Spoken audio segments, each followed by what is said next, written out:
Signs in the heavens and signs in the earth, nation rising up against nation, and man's love waxing cold.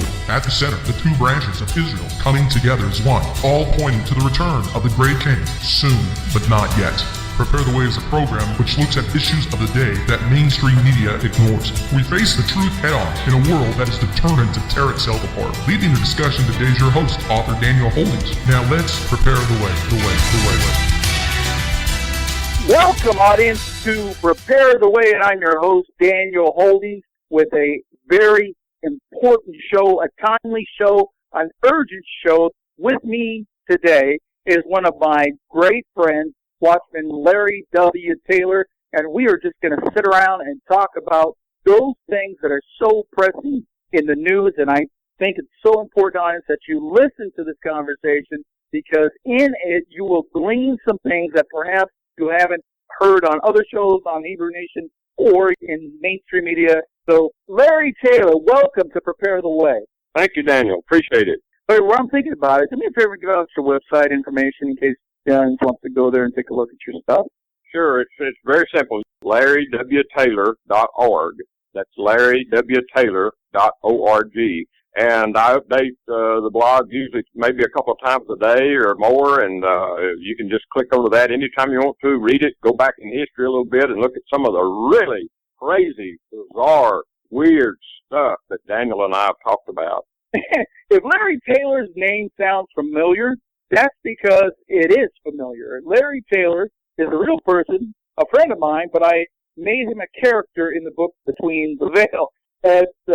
Larry Taylor does indeed live on a mountain with magnetic anomalies like crazy, and he's here with us tonight. But Larry and I have been trying to get together to do a program for you with these various topics over the last 2 or 3 weeks, and we haven't been able to get it done, and I believe that all things work for good to those that love the Lord and are called according to His purpose, and there is a reason that we are talking about these things today. If this recording sounds a little different to you, it is because we've had some technical difficulties with where Larry lives.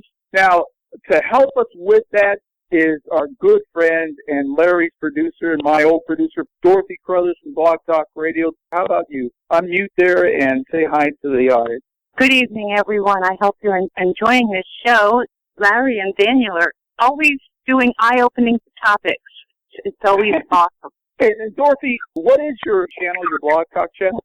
To find it, you just use my name, blogtalkradio.com/Dorothy Crothers. But we named the channel The Portal because so many Watchmen are doing shows on there.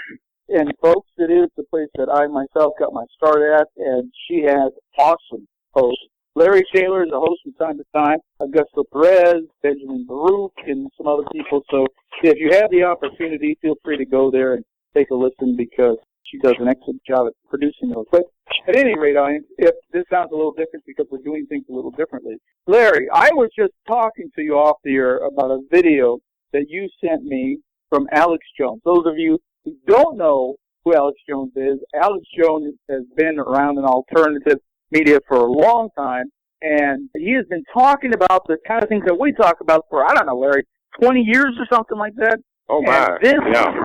This video that you sent me today that I watched is about a 12-minute video, and audience, I will post that on my website for you so that you too can see what he had to say. This video, Larry, was very distressing. Why don't you explain a little bit about what the video entails? For people that know Alex Jones, he can be rather radical. I guess you could call him the type of archaeologist in history that digs out hidden things with C4. I mean, he does find the truth hidden here and there, but man, he blows it all up getting there. But I mean, that's his business, And when I saw the report that he just did, he had a very interesting look on his face as he actually did this video. It was a YouTube, and as he actually produced it, he looked like he was in shock at some of the data. And of course, he was talking about Jade Helm and some of the coming events. It's funny when he was talking about Jade Helm, and audience, we don't want to steal the thunder of the video. You just need to go and watch what he has to say. But one of the things he said about Jade Helm, he said, look, when we broke Jade Helm months ago, we didn't think it was anything but just an exercise. And he said, I was convinced otherwise after I started digging into it. Now, folks, that's kind of the way that this is moving. Larry, these kind of things that we are talking about tonight and that other people are talking about, they are the things of fiction that even I couldn't write as a writer.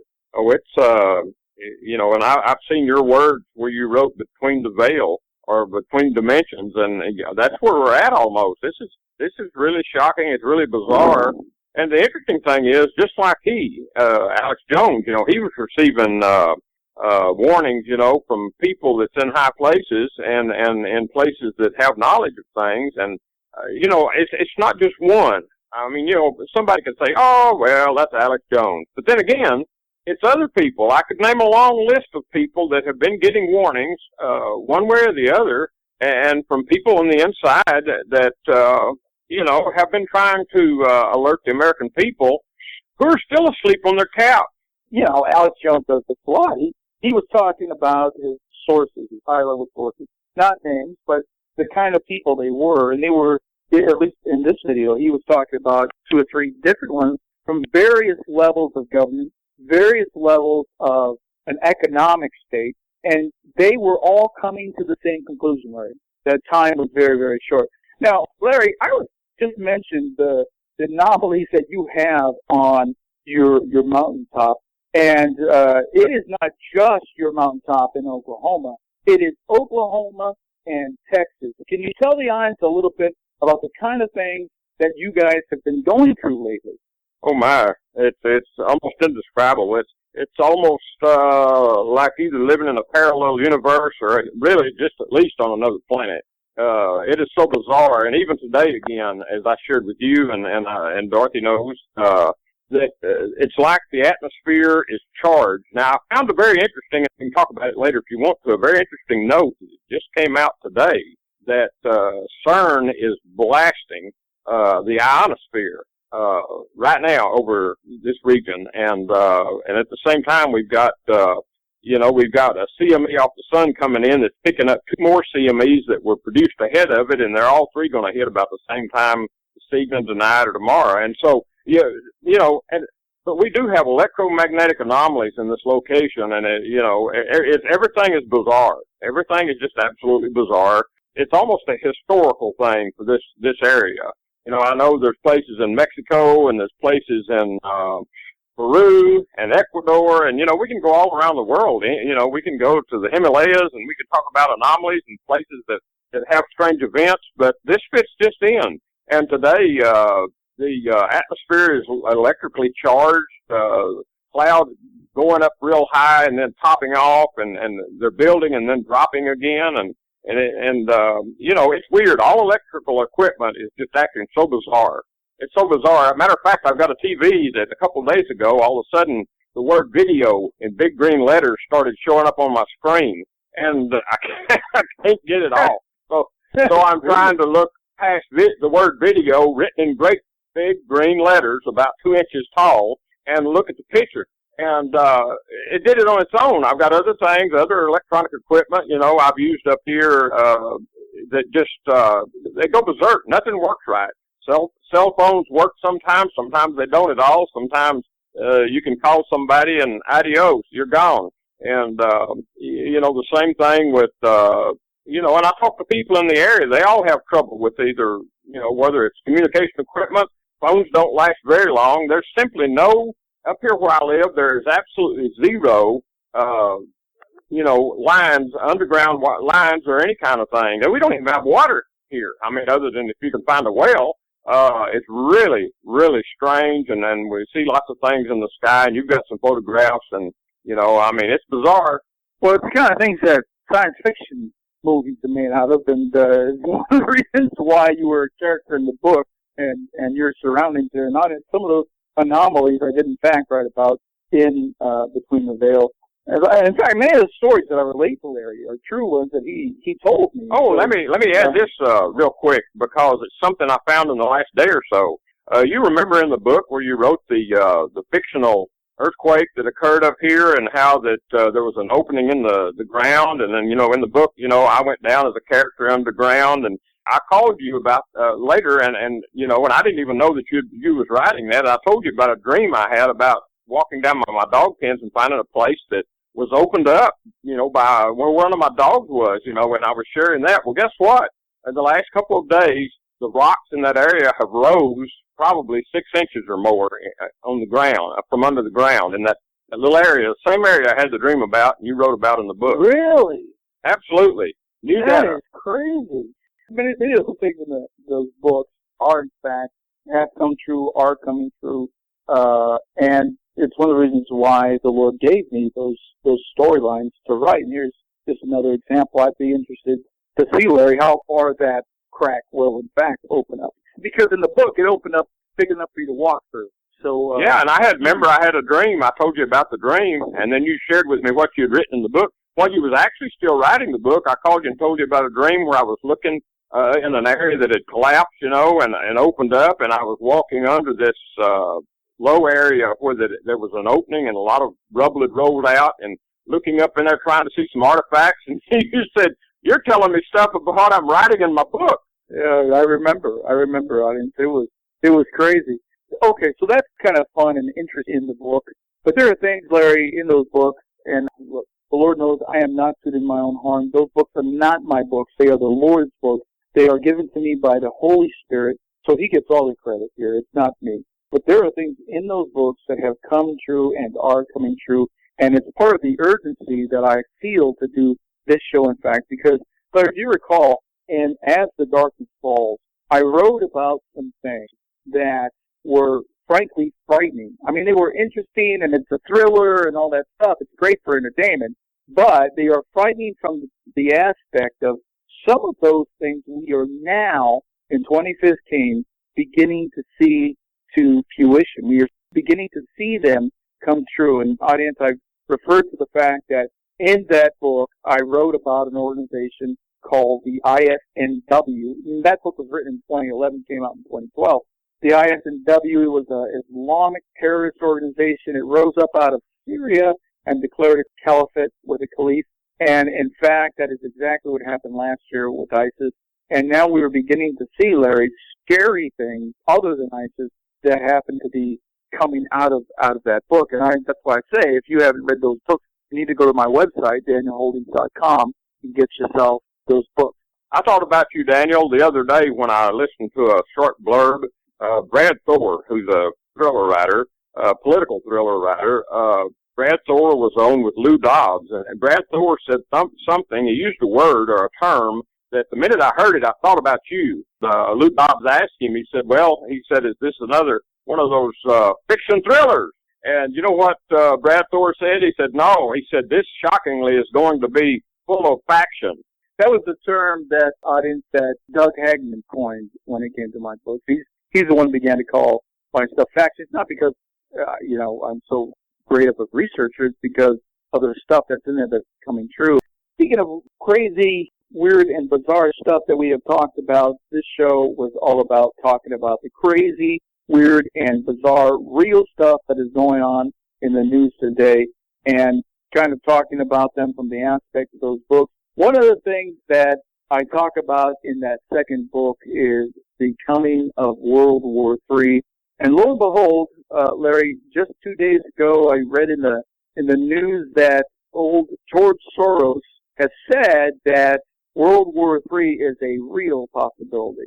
Oh, absolutely. A matter of fact, a number of people, have not only from the U.S. or Europe, but also from Russia and some of the southern European countries are beginning to use that World War III lingo and say it's really not, if it happens anymore, it's just simply when and now. This is what's interesting. Kissinger, matter of fact, has been warning too. They've been trying to cover it up. But even Henry Kissinger, is one of the elite from the old age, basically. He's almost a dinosaur in that time frame. But, he's even been trying to come out and do some warning about World War III and situation with Russia and how serious this really is getting. And a lot of people keep acting like it's on the back burner. It's not. It is really becoming critical. I'll tell you, Daniel, I know it's like you and I talked about one of your books one time, and I said, it's when all these things, and I use that term, and you use that term, and, we were pretty much in agreement when all these things, when we begin to see all these things, we're seeing them. I mean, we're literally seeing the most accumulative amount of really red light data, and I call it that. It's like red lights are always, I've been a cop for years, and red lights always got my attention real quick, and these are, even your books are such attention getters. You've got so many alerts in those books that are really before they happen, and we're just sitting back now and beginning to watch them come to pass. What I like about your books, Daniel, is how you draw what happens in America and how you draw also what happens in Israel and the Middle East. You kind of bring it together. And have you heard the latest on this issue with that rabbi in the Cave of Elijah, that happening? I did. I saw that article, but go ahead and explain it for those that may not have heard it. Yeah, well, one of the bizarre things, and for a rabbi to have this experience, it's really strange. And I did some study on that and some work on it. But anyway, a rabbi by the name of Amram Vaknin, Vaknin, people can Google it, was having a service in the what they call the Cave of Elijah, and he fell to the floor, and it wasn't just a dry floor. This floor of this cave where he was holding the service had water and mud in it, so he fell into the water and the mud and lay there as if dead. And they worked with him, and the interesting thing is when he came back, he said, "I wasn't here." He said, "My body was here, laying on the floor in this cave." He said, "But the me was actually in a very different place, and I was receiving from Elijah," and he used the term Elijah, the prophet, "a decree from heaven." And this is the decree from heaven. He said that he was given. He said, "War will be starting in the south of Israel, move to the north of Israel, and continue inside of Israel. Thousands in Israel will die." And that was a warning that he was given from heaven, so to speak. And what's interesting, I talked to Richard Shaw, the producer of the WWIII series, Richard Shaw this morning, and he and Rabbi Glazerson, which work with Torah codes and such, they were extremely interested in the amount of reaction they're getting, overseas. Now, not so much in America, but from overseas, especially Israel. And this is really a shocking event going on. And it, what a time. What a time I know it's a scary time to a little degree, but it is also a time when every day you wake up, you don't know what you might experience before you go back to sleep. The thing is, the Lord warned us about these things. Adonai just didn't all of a sudden say, okay, this, and this is going to happen. He didn't tell us those things just to tickle our ears. He told you and I and the rest of the people listening to this millennium later. He told us thousands of years before they were going to happen, so that when they happened, we would remember that we were told that they were going to happen by him. And so that because he told us, we would be able to walk through them and not fear. And audience, this is the thing.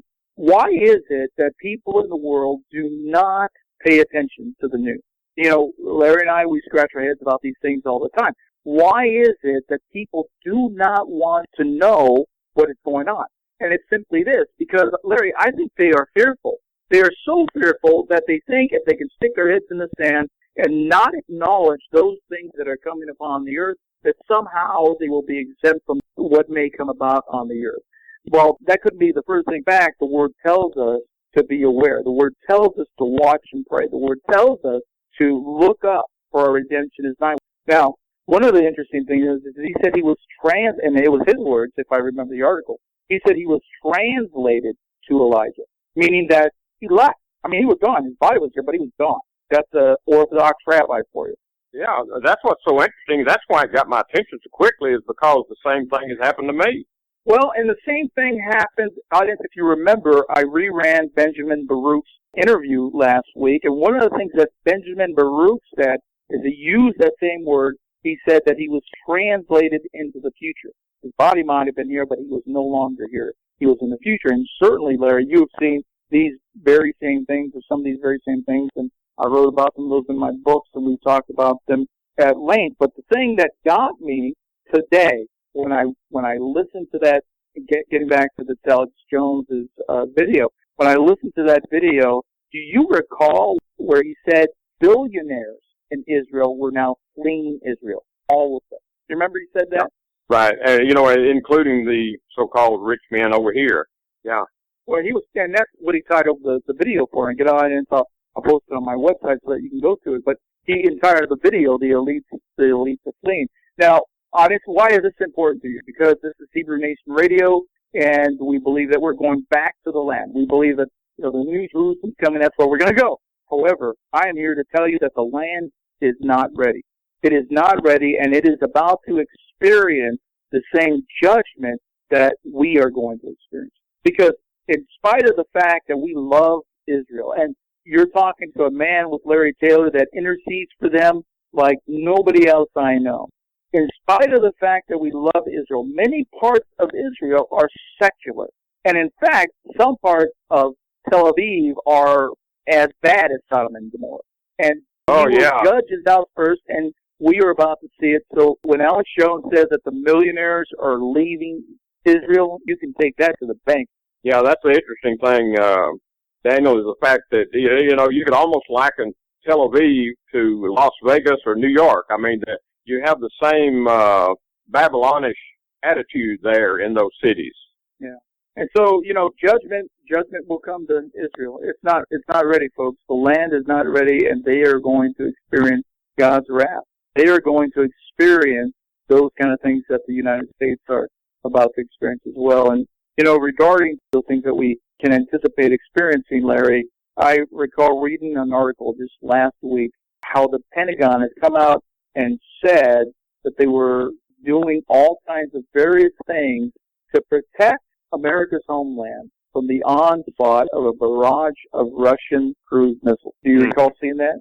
Oh, absolutely. Absolutely. And I'll tell you what, we are really, not to spread any fear at all, but, we really are in perilous times. As you and I have shared before, and I know, it's a mixed audience, but there comes a time sometimes when you really do need to get your house in order. And I think we're so busy in America with, I don't know, I guess I'd say smoke screen events that just all over the news 24 hours a day, It's all kind of stuff to keep your attention on other things. But that's, to me, a priority would be get your house in order. And that's something, that's lingo that most people don't want to hear. You don't want to be told that maybe you're going to be caught up short. You don't want to be told that you might not be where you are to be right now. You might not want to be told that maybe you really don't know what time it is. You thought you did, but you might be wrong.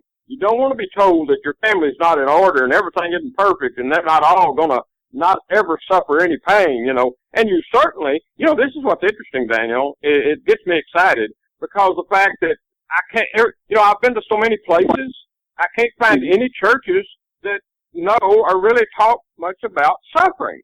Isn't that interesting when the Bible talks so much about it and the churches don't? It seems to be really, really strange to me. Well, that is an interesting point, Larry. We're coming up on the break here in just a minute, but that Yeshua said that all these things were going to happen and then we would see him. Tribulation was going to happen and then we would see him. Even those of us that are awake and we believe that we are going to have to see some things or walk through some things in spite of the fact that we don't want to, I don't even think that we're quite mentally prepared, but it is a very good point. There is no better time, audience, than right now to be on our faces before the Lord, to have a repentant heart before Him, to have an honest conversation with Him, to have Him search our hearts for those things that should not be there. That's the kind of conversation we should be having with Him, because it is 30 seconds to midnight. The clock is almost about to strike, and judgment is about to fall. So, audience, on the other side of the break, we are going to talk about grace and the financial judgment that is about to come.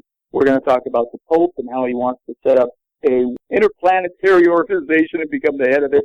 All this crazy stuff, Larry, that I could even make up. It's ripped right out of the news, and we're going to get into that right after the break. You're listening to Prepare the Way. I'm your host, Daniel Holding, with my special guest, Larry W. Taylor, Watchman on the Wall. We will be right back after this. We were born for a true revival.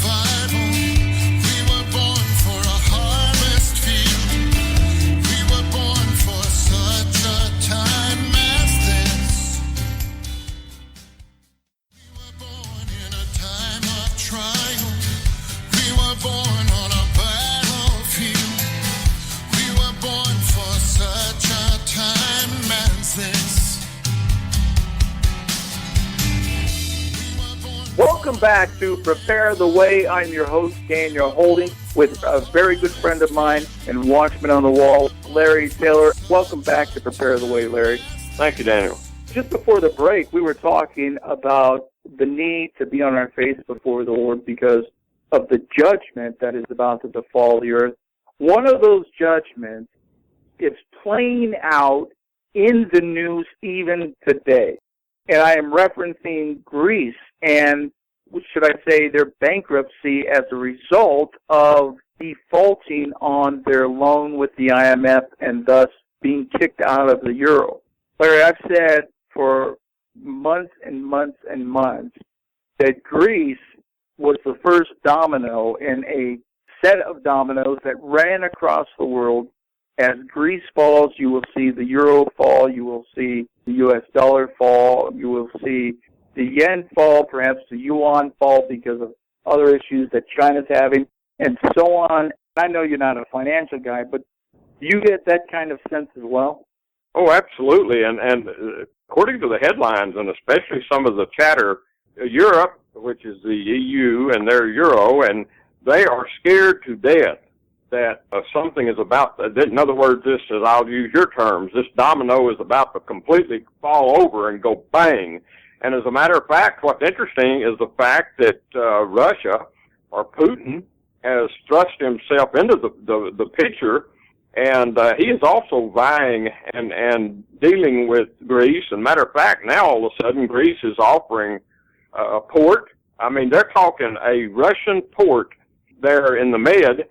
And this is just right off Europe, and they're talking about moving a lot of the armaments, the ships, and et cetera, from the Middle Eastern ports off Syria over to right into Europe's face. I mean, this Greece is not just a domino of money or financial; it's also a really highly calculated political military move by Putin. And I'll tell you what, I've had my eyes on Putin a long time, and it seems like Putin is a wild card in the middle of this so-called Illuminati card game, or whatever you want to call what's been going on. Interestingly, you know, I know we're talking finances, but this really does cause more trouble than just financial. And the interesting thing is, today was supposedly, according to the news, to be Judgment Day, you know, for Greece and Europe. But I hear now that they've had special meetings to try to put that off a week until next Monday. So Europe is trying to delay whatever is occurring. And this is, you know, I agree totally with you, Daniel.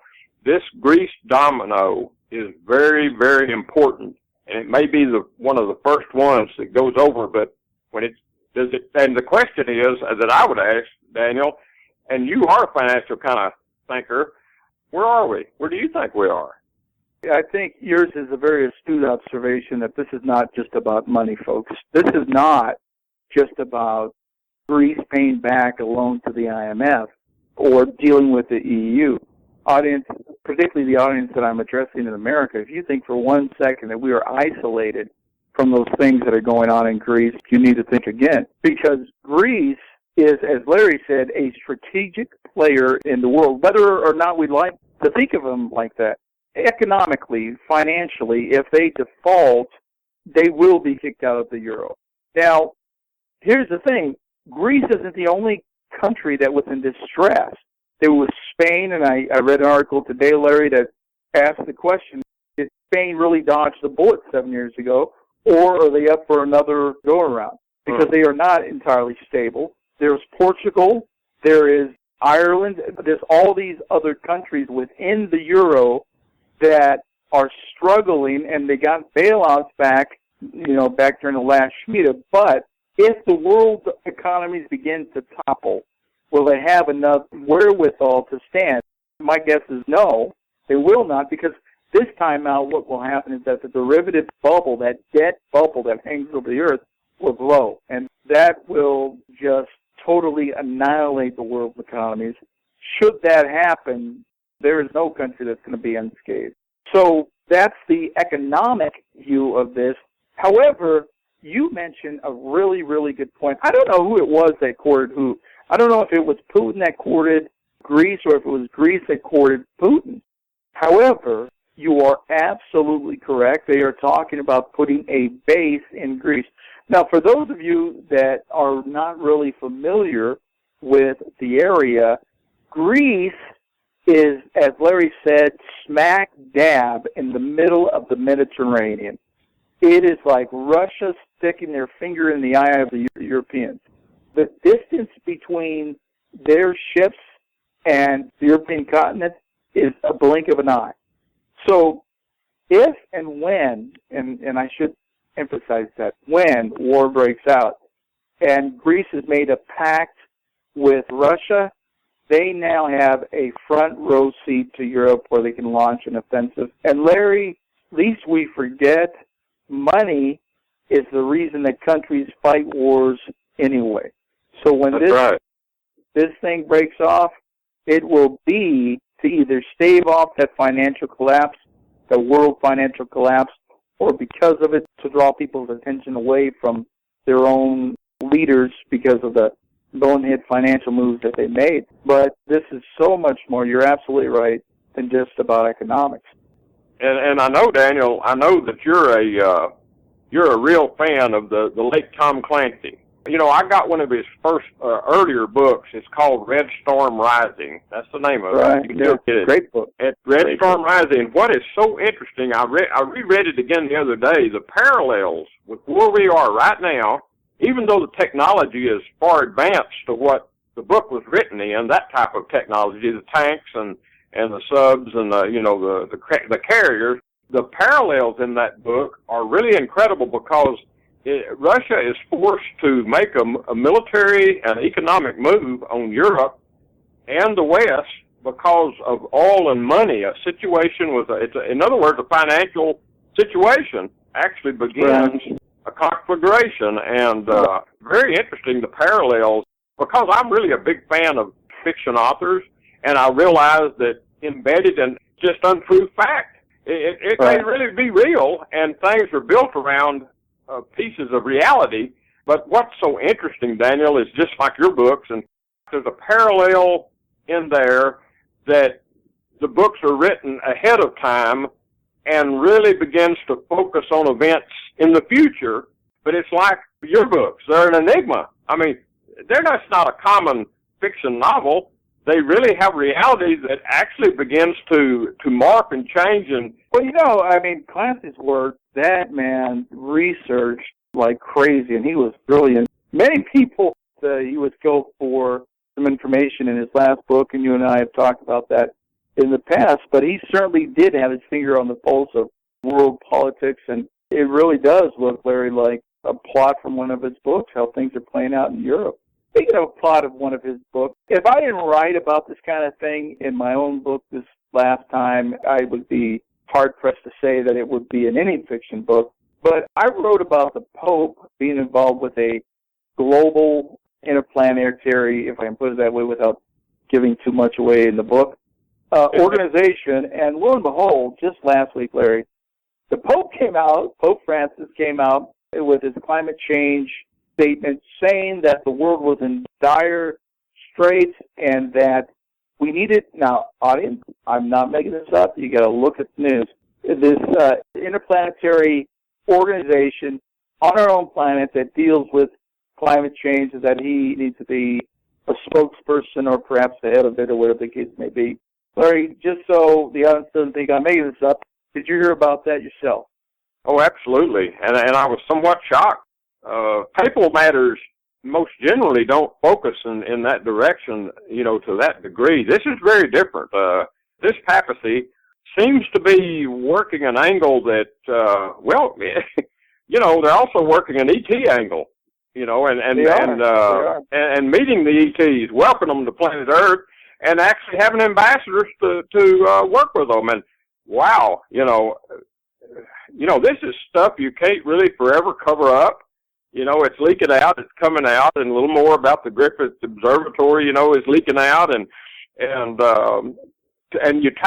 know, I'll tell you what, the late Father Malachi Martin, it was on the Art Bell shows a number of times. interestingly, he began to warn about a change in the papacy up here, or Rome, but he said there's a change happening, and this is headed in a direction that is just incredible. And he began to leak little spots of information, and, well, I've talked to people that said it killed him.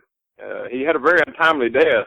And, even today, you're talking about papacy that is linked up and beginning to really, I guess, show its colors, so to speak, on where we're going. The three powers in the world that Malachi Martin, before his death, included were, number one, it was the Eastern Bloc, well, it's Soviet Union then, the West, which is UK and US and all these others, and then he said Rome. Rome was the third power operating in the whole world. And all three were vying for the power and position for the end times. That's what Malachi Martin said. And then he was gone. And, when you brought that subject up, talking about the Pope and what is being brought forth, it's really strange where we're going. And I think that secrecy is taking a background a little bit, and we're beginning to really hear and see some things. 10 or 20 years ago, Daniel, I don't think we'd ever heard or even thought of. Well, it says in the Word that in the last days that the Lord would expose the leader's sin. So I think we're seeing some of that. But, the other thing with the papacy is that, it was Father Malachi or something like that. But he came up on it, if you haven't heard about this, it's in one of my books. But he named all the popes from the time that he lived, which was probably about, 400 or 500 years ago, until now. And he named this pope as the last pope. And this Pope, Larry, has said that he expected his papacy to be short, that he didn't expect to be the pope for very long. And I find that stunning because, honestly, he hasn't been the pope very long at all, a couple of years, I don't know how long. But for him to come out and say that, along with the kind of agenda that he has, is mind-boggling. It really is.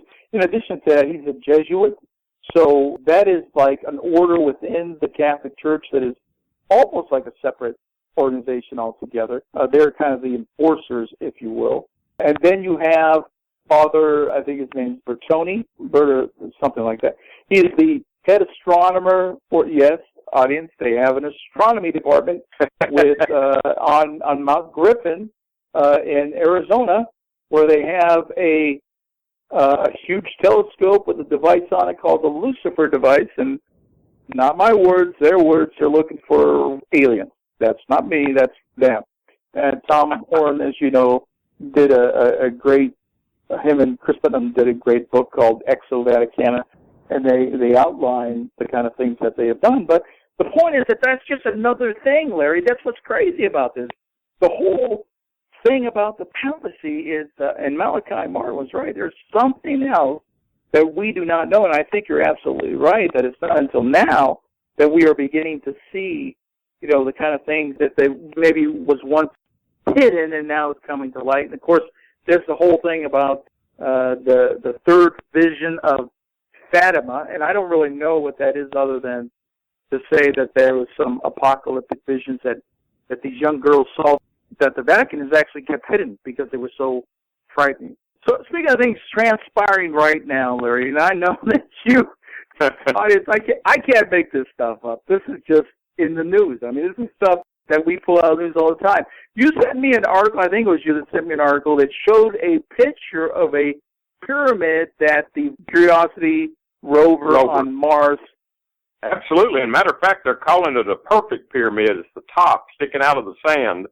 And it's a NASA image that the Curiosity rover took of this, and it looks like it's the same structure type pyramid on Mars. They found that it looks just like the ones built on Earth, so to speak. And this is shocking.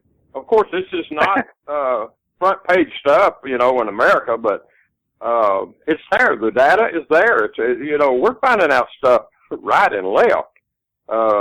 Even about the solar system we live in and the other planets and the moon, and we're coming up with all kind of stuff. Matter of fact, what's interesting, Daniel, is just recently, now get this, recently Russia or Putin is inquiring of NASA. They want to know more about the mission Apollo 20. Well, supposedly it wasn't an Apollo 20, right? Well, that's what they say. Except a guy by the name of Lucas Scantamberlino in Italy has a website and he has interviewed some of the reported astronauts that were on that mission, and it was a joint, according to them now, it was a joint Soviet and American mission, and where they actually went to the moon and found a massive UFO, crashed on the moon, and found an entity in it and brought that entity back. And I know this sounds like the most far-fetched, wild stuff anybody ever heard, but, isn't it interesting right now as Russia and the U.S. are having so much conflict that Russia is asking the U.S. about Apollo 20? Isn't that bizarre? It is bizarre. It's not a typical subject for Prepare the Way on Hebrew Nation Radio. However, these are the kind of things that are happening in the world, and I think it's important that we pay attention to those things that we would not normally pay attention to. Now, okay, audience, a lot of you will just check out now and say, okay, these guys are crazy, but there is something that the Bible calls Nephilim in Genesis 6, and it says that they were on the earth then and also afterward, and there's indications that David ran into Goliath, and he was one of them, and that the Israelites, when they crossed over into the Jordan, were dealing with them. Now, why do I bring this up? Because there's a lot of talk that those giants would return. And we are seeing an environment where the world is going to be looking toward something to save it. Now, follow me, audience, and this is one of those things that the Holy Spirit pressed upon me to get my book out, because the world is getting itself in such a state that it will cry out for a Savior, and they may well see something that is so convincing that they will hang on to it. And, you can call it the Antichrist, you can call it whatever you want, but the point is, Larry, that there is talk from the Vatican and other world leaders that they are looking for some alien presence or some alien arrival. And can you imagine them showing up just at a time when the world is about to self-destruct, and we certainly look like we're entering to that period. And this is not too far-fetched, is it? No, it's not. And if you go biblical, we could actually tell we could tell the Catholic Church, for one, who's preparing to baptize these folks. He's not making that up. That is something the Catholic Church has said, that they were prepared to baptize. Yeah, I get a lot of my data from Paola Harris, who is a journalist over in Italy. She's from Rome, Italy, and she's Catholic, actually. And she knows, I can't pronounce the guy's name that's running that program, the ambassador program and all that, but, Bergoloni or something like that. But, she knows him. But this is what's interesting. The message we could really send them, Daniel, is that these Nephilim, these creatures, they don't play well with others. No, they don't. Here's the point, audience. We're coming down to the end of the show, and we're talking about aliens. But here's the point, that deception waits at the end of the door. And, I use, Larry, as I borrowed a phrase from L.A. Marzulli. He's a friend of yours, he's a friend of mine, he's been a guest on the show. He uses this phrase, the coming great deception. And I remember him telling me, I don't know if it was on the air or off of the air, but he said, Daniel, what else is there on the horizon that could deceive the whole world? Not just some people, but everybody, if it were possible. What could it be? And he said the only that is there is an alien arrival. But I have to understand that it is a facade. It's a lie. And Larry, the reason we talk about the things that we do is to try to get the truth out there before people fall into the lie, isn't it? Oh, absolutely, because, the interesting thing is we try to throw these and they are really nuggets of truth. You and I haven't talked about anything that L.M. Marzulli and others wouldn't just readily sit down and talk the very same data. They know it. They know the data, but it's the truth. And one of the things we try to do, and I think biblically, is to warn people of a coming great deception. And so a lot of the reason that we do bring this subject up, even though it's not solicited all that much, is the fact that we are letting people know, don't be deceived. And, of course, that's biblical. It is absolutely biblical. And one more time, brother, your website information? Sure. You just go simply to LarryWTaylor.org, LarryWTaylor.org, and you can just click on there or go there anytime you want to read what the updates are, the data, the news flashes, or the blog. So, Larry, we've kind of went the full gambit tonight.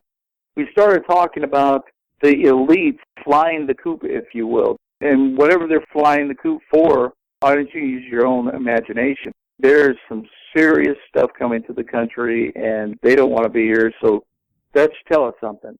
And we talked a little bit about the Pope, we talked about World War III, we talked about the financial issues, and we ended up talking about the Nephilim and their return. So, Larry, with the next, 3 or 4 minutes that we have left on the show, what would you tell people about the seriousness of the time? Well, I'll just use this because this is right off of my screen right this very minute. Okay, Daniel?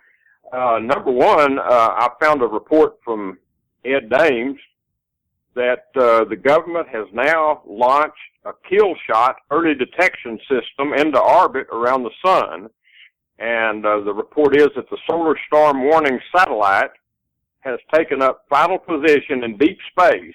And NOAA is calling it the Discover, or DSCOVR, is how you spell it, warning system. And it's to observe the kill shot from deep space. Now, listen, there's a series of solar storms that have just hit us. We're getting hammered with at least 3 CMEs today. One blasted off the sun yesterday morning and has actually out-traveled 2 others that were on the way to Earth and swallowed them up, and is now beginning to hit our, and I don't know if you're on your computer or not, but if you go to spaceweather.com right this minute, we've got an incredible, severe geomagnetic storm in progress, and says Earth-directed solar flare, radio blackout, and they are really giving a warning. And I just checked, Daniel, I just this minute checked on space weather, the planetary K index, and it's running at 8, which is severe. It's severe geomagnetic storm around the Earth. And so with reading that right off the screen happening right this very moment, and I've got to post it before the day's out, this is really heavy against our satellites. It reminds me of people, get your house in order because not only is the darkness coming, we could have a blackout. Well, it's a funny thing, Larry. When I wrote As the Darkness Falls, I keep referring to that book because if you recall, all kinds of stuff broke loose in that book, and they kind of carried on to the next book. But many of those things that I wrote in those books, the Lord showed me. I saw them, or somebody saw them, and I simply reported them. So, audience, Larry Taylor is right. Time is very short, and we need to get our houses in order. This could all be fiction to you and fantasy, and the furthest thing from what you'd expect to hear on Hebrew Nation Radio. But I am here to warn you. Larry Taylor is here to warn you that time is very, very short. And, folks, that's going to have to do it for us. Larry, thank you so much, brother, for being with us today on Prepare the Way. As always, a very informative show, and I thoroughly enjoyed the time. Thank you for having me, Daniel. Thank you, my friend. Thank you for being on. And folks, that'll do it for us. I'm your host, Daniel Holdings. You've been listening to Prepare the Way. Until next week, shalom.